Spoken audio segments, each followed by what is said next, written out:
Alerta roja, el gran riesgo de invertir en este momento. La mayoría de los medios de comunicación suelen tratar de asustar a los inversores. Siempre hay razones para que el mercado realmente se pueda desplomar o que algo inusual aparezca, pero no siempre esto es así.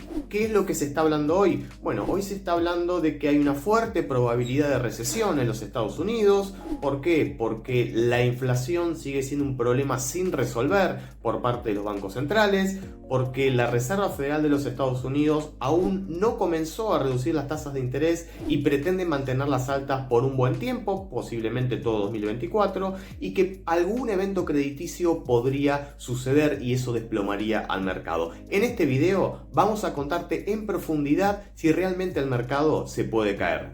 Si te gusta este video, dale un buen like y también suscríbete al canal. Empecemos. En este video vamos a contarte entonces, no desde un punto de vista económico, porque como siempre dice Warren Buffett, Charlie Munger y muchos inversores o gestores de fondos muy populares y con mucha trayectoria y experiencia en el mercado, es imposible predecir lo que va a pasar en la economía. Es imposible y es un sinsentido tratar de predecir lo que va a suceder con la actividad económica, con las tasas de interés, incluso tratar de anticiparse a resultados de elecciones, con lo cual, sabiendo esto, que es imposible y es un sinsentido predecir la economía, vamos a concentrarnos en el riesgo de invertir desde un punto de vista de la valoración del mercado. ¿Qué tan caro o qué tan barato está el mercado estadounidense hoy? ¿Sí? Recuerden, como siempre, si les gusta este video, nos dejan un buen like y también se pueden suscribir al canal para tratar de no perderse ninguno de los contenidos que estaremos publicando. Vamos a empezar con la idea de Warren Buffett para tratar de ver qué tan caro o tan barato está el mercado. El indicador que están viendo en pantalla muestra el S&P 500, cuánto cotiza o qué peso tiene el S&P 500 en función de lo que produce la economía estadounidense, el GDP o el Producto Interno Bruto de los Estados Unidos. Les comento que en realidad el indicador de Warren Buffett muestra la comparación entre todo el mercado estadounidense, todo el tamaño del mercado estadounidense en función de la economía estadounidense, el tamaño de la economía estadounidense. Este indicador es un poco más concentrado porque muestra solamente 500 empresas y no las más de 5.000 que implica todo el mercado estadounidense. Yendo a este indicador específico, vean cómo este indicador está en un valor realmente muy alto en función del GDP, en función de lo que produce la economía estadounidense. En el año 2000, en la burbuja de los años 2000, de la .com, bueno, realmente el mercado estaba cotizando muy sobrevalorado. Estamos bastante por encima de ese valor. Lo mismo que sucedió en el 2008. Vean cómo 2007 y 2008, en la burbuja de las hipotecas, el mercado estadounidense estaba cotizando apenas por encima de ese rango del 0,1 que están viendo, que es la relación entre el S&P 500 y el GDP, pero vean hoy cómo estamos mucho más arriba. Eso tiene que ver obviamente con las políticas expansivas de liquidez de los bancos centrales. Vean cómo desde 2008 hasta lo que fue fines de 2021 el mercado realmente se valorizó tanto que llegó a estar en una proporción muy alta del GDP, del Producto Interno Bruto, ¿sí? Después hubo una contracción en 2022 y hoy está empezando a repuntar de nuevo. Y aquí tengan en cuenta dos variables. ¿Por qué? Porque este gráfico se modifica en función de la variación de dos variables. La primera, el S&P 500, la valoración del mercado, ¿sí? El aumento o el decrecimiento de los precios de las compañías que componen este índice. Y por otro lado, lo que es el denominador, el GDP. Es decir, una cosa es que mantengamos el GDP, es decir, el Producto Interno Bruto en valores constantes, ¿sí? Que la economía ni crece ni decrece, y si llega a haber una recesión, y por eso esto es importante contemplarlo, si llega a haber una recesión y baja el Producto Interno Bruto, bueno, este indicador va a tender a aumentar, aunque el S&P 500 se mantenga en la valoración actual. Entonces es importante entender este gráfico sabiendo que esto se puede modificar en base a lo que pase con el S&P 500 y en base a lo que pasa con la economía estadounidense. Bien, ahora vamos a tratar de ver qué tan caro o tan barato está el mercado. Este es un gráfico de Jardine Research. Una de las cuestiones clave es el múltiplo Price to Earnings. ¿Qué significa esto? Bueno, ¿cuánto cotiza el mercado ¿sí? ¿Cuánto está valorado el mercado en función de las ganancias que en este caso estas 500 compañías que forman parte del índice de S&P 500 están generando?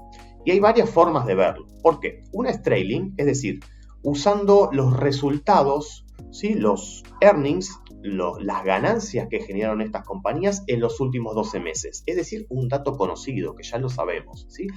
En este sentido, el mercado estadounidense o el S&P 500 está cotizando 24 veces sus beneficios, los beneficios generados durante los últimos 12 meses. ¿Bien? Ahora, ¿esto es caro? ¿Es barato? Bueno, esto varía todos los años, ¿sí? Pero una media muy contemplada en el mercado, ¿sí? Como consenso, es que el S&P 500 históricamente durante los últimos 100 años cotizó de media a 15 veces beneficios. Con lo cual, podríamos decir que hoy el mercado está bastante sobrevalorado y se asemeja bastante a esta filmina. ¿Bien? Ahora, ¿qué pasa con el forward? Es decir, el price to earnings, esta relación entre el precio y los beneficios que generan estas 500 compañías, pero contemplando no los beneficios generados durante los últimos 12 meses, sino los beneficios que podrían generarse durante los próximos 12 meses, que es lo más importante, porque uno trata de invertir esperando, digamos, a mediano o largo plazo, esperando que las compañías crezcan hacia futuro, ¿sí?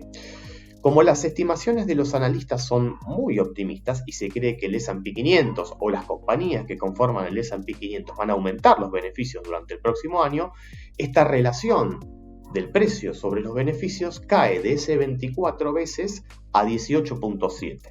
Entonces, considerando que de media el S&P 500 cotizaba 15 veces beneficios durante los últimos 100 años, 18.7 veces beneficios es un poquito por encima de su media, es decir, no estaría tan caro como parece. Entonces, dependiendo qué indicador tomemos, podemos llegar a conclusiones distintas. ¿Está caro o está barato? ¿Bien? Entonces, importante que sepan esto, ¿sí? Contemplando los beneficios ya generados, el dato concreto que ya tenemos, el mercado está considerablemente muy caro. Considerando los beneficios que los analistas estiman a futuro, podríamos decir que está a un precio bastante razonable. Pero esto no es la garantía de todo. ¿Y por qué? Lo vamos a seguir viendo. ¿Qué es lo que sucede? Lo que viene sucediendo es que el gran impulso que tuvo el mercado fue gracias a las compañías tecnológicas. Miren en este gráfico cómo las compañías tecnológicas en comparación con el S&P 500 están en máximos históricos. La proporción, ¿sí?, de rendimientos que generan estas compañías en términos de valoración, cuánto están valoradas las compañías tecnológicas en función de todo el S&P 500, está altísimo, ¿sí? Está altísimo. Ahora, ¿esto significa que esas compañías están caras o no? Bueno, lo vamos a ver más adelante, pero primer punto a verlo, luego de considerar cómo está valorado el S&P 500, es cómo las compañías tecnológicas tienen una proporción muy importante dentro del S&P 500. Ahora, ustedes se deben preguntar, ¿y pero por qué las compañías tecnológicas están tan valoradas en el S&P 500? Bueno, porque hay una métrica muy importante de generación de valor en cualquier industria, en cualquier compañía, que es el ROIC versus el WACC. El ROIC básicamente es el retorno sobre el capital invertido que tiene una compañía. El WACC es el costo promedio del capital que tiene una compañía. Entonces, cuando el retorno sobre el capital invertido es más alto que el costo promedio del capital, hay una generación de valor, ¿sí? Vamos a suponer un ejemplo. Una compañía tiene un ROIC del 20% y un costo del capital del 10%. 20 menos 10, hay un 10% de generación de valor, que después se puede asignar o no al accionista, eso es otra discusión, pero eso es generación de valor. Y como vemos, desde los años 2000, este sector está aumentando considerablemente el ROIC, ¿sí? El sector tecnológico. Miren la línea azul y miren la línea celeste, que es el WACC, ¿sí? Tenemos en promedio el sector tecnológico un ROIC por encima del 20% y un WACC, un costo del capital inferior al 8%. Entonces el sector tecnológico tiene una generación de valor realmente espectacular y por ese motivo las compañías tecnológicas son las más codiciadas por los inversores porque están generando valor, ¿sí? Ahora, no todas las compañías tecnológicas están generando valor. Hay un índice muy interesante que es el de los 7 magníficos, que está compuesto por básicamente Meta Platforms, Amazon, Apple, Microsoft, Google, Tesla y Nvidia. Son los 7 magníficos. Son las compañías que tienen un mayor peso en el índice y que también son las compañías que impulsan al índice. ¿Por qué? Porque miren el rendimiento que estos 7 magníficos tuvieron, ¿sí?, durante este año, ¿sí?, desde enero de 2023 a este momento, ¿sí?, estamos en noviembre de 2023, un 71%, solamente 7 compañías. ¿Cuánto rindió el S&P 500 en lo que va del año? Un 19%. Vean por qué estas compañías crecen más, ¿sí? ¿Por qué? Por esto mismo, porque son compañías que generan un retorno sobre el capital invertido mayor al costo del capital invertido. Ahora, miren qué interesante la última línea, que es la línea celeste, que todas las compañías del S&P 500, menos los 7 magníficos, es decir, las 493 compañías restantes, solo aumentaron un 6%. Es decir, tuvieron un crecimiento del 6%. Es decir, que si hubieras invertido en el S&P 500, en un ETF, hubieras tenido un rendimiento del 19%. Si hubieras invertido solamente en 7 compañías, estas que están aquí, bueno, las que nombramos recién, 71%. ¿Sí? Y si hubieran invertido en el resto de las compañías sin los 7 magníficos, solo un 6%. Vean cuál es la dinámica del mercado, ¿sí? Ahora, ¿realmente esto se justifica en el crecimiento de las ventas, en el crecimiento de los beneficios? Bueno, aquí podemos ver el crecimiento de las ventas de los 7 magníficos versus el crecimiento de las ventas del S&P 500. Y como vemos, en lo contemplado desde 2023 a 2025, bueno, estas compañías tienen una proyección de ventas realmente mucho más fuerte, del 11% en comparación con el 3% del S&P 500. En este caso, estamos viendo las 493 compañías restantes, ¿no? Entonces sigue teniendo sentido que los 7 magníficos sigan brillando, ¿sí? De hecho, en los años anteriores, 2021-2022, las ventas eran del 18 contra el 15 y en 2013 a 2019 del 15 contra el 2. ¿Sí? Entonces los 7 magníficos realmente en términos de ventas crecen más que el resto de las compañías del S&P 500, que son estas 493 compañías.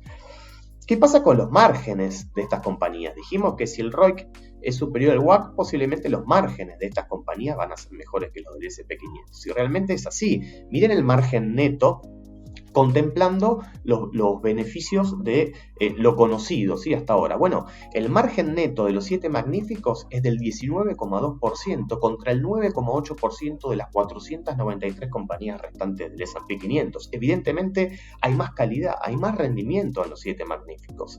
Ahora, ¿qué esperan los analistas hacia adelante? Bueno, que esto persista, es decir, que los 7 magníficos sigan teniendo beneficios, márgenes netos más fuertes que las otras 493 compañías. Para 2024, por ejemplo, el estimado es de un 20,7, ¿sí?, de los 7 magníficos contra un 10,3 del resto de las compañías, y para 2025 aumentaría el 21,4, casi en el máximo de 2021, que era 21,8, contra el 10,7 de las 493 compañías restantes. Todo indica que los 7 magníficos son los que impulsan al mercado. Ahora, un tema importante, porque cuando hablamos del S&P 500 decimos estamos invirtiendo en un ETF, en un índice que está totalmente diversificado porque son 500 compañías. Pero, como se imaginarán y en virtud de lo que venimos viendo, ¿qué pasa? Cuanto más se valoran los 7 magníficos y todas las compañías del sector tecnológico, más peso tienen en el S&P 500. Este gráfico es del 31 de octubre, no está actualizado, pero hoy estamos en una proporción similar, ¿sí? Es apenas unos 15 días después de este gráfico, ¿no? De este 31 de octubre. Miren la capitalización de las 10 compañías, ya no 7, de las 10 compañías más importantes del S&P 500, ¿sí?, del 32,4%. Realmente nunca estuvo tan concentrado el S&P 500 como en este momento. Y miren cuál es la contribución de los beneficios de estas 10 compañías que pesan un 32,4% de todo el S&P 500. ¿Sí? ¿Cuál es la contribución de los earnings? ¿Sí? De las ganancias. Bueno, era del 20,5%, ¿sí?, el 31 de octubre. ¿Sí? Realmente contribuyen con una muy buena proporción de los beneficios, pero es mayor el peso que tienen estas compañías en términos de capitalización bursátil sobre el S&P 500 que la contribución de beneficios. Y ahí nos empieza a dar una idea de que estas compañías están algo sobrevaloradas. ¿Bien? Bueno, vamos a continuar. ¿Qué es lo que sucede con los 7 magníficos? Dijimos que podrían estar algo sobrevaloradas en virtud del gráfico anterior. Dijimos que estas compañías y sobre todo el sector tecnológico es el que impulsa el mercado porque tienen un gran peso, pero aún así no hay un interés, no hay un short interest, no hay un interés corto, es decir, el mercado o los inversores no contemplan bajo ningún punto de vista que estas compañías se van a caer. ¿Por qué? Porque si no, el interés corto, o sea, ponerse en corto, vender estas acciones en el mercado, sería mucho más alto, es prácticamente del 1%, es decir, nadie vende los 7 magníficos independientemente de lo caro o barato que estén estas compañías, ¿sí? Aquí tenemos un poquito más en profundidad lo que son los price to earnings de los 7 magníficos versus el S&P 500. ¿Sí? Estamos profundizando en la valoración. Dijimos que estaban algo sobrevalorados. Bueno, miren los 7 magníficos. Según el forward, es decir, el gráfico a la izquierda, ¿sí? Lo que vemos es que hacia 12 meses para adelante, ¿sí? Los 7 magníficos tienen un price to earning en total de 29 veces, ¿sí? Por encima de que de esas 19 veces habíamos hablado de 18.7, bueno, más o menos lo mismo, 19 veces del S&P 500, y miren cómo las 493 compañías restantes, en virtud de cuánto cotizan en función de las ganancias que estas 493 compañías generan, 16 veces beneficios, ¿sí? Ahí está la sobrevaloración en el S&P 500, ¿sí? En los 7 magníficos, en las compañías que mayores beneficios generan, ¿sí? En el gráfico de la derecha, bueno, tenemos también las valoraciones relativas de los 7 magníficos versus el S&P 500 y llegamos a una conclusión similar. En este otro gráfico vemos también un poquito lo anterior, ¿no? Como los 7 magníficos en términos de valoración estamos muy por encima de lo que sería un valor justo, un valor razonable de estas compañías en función del S&P 500.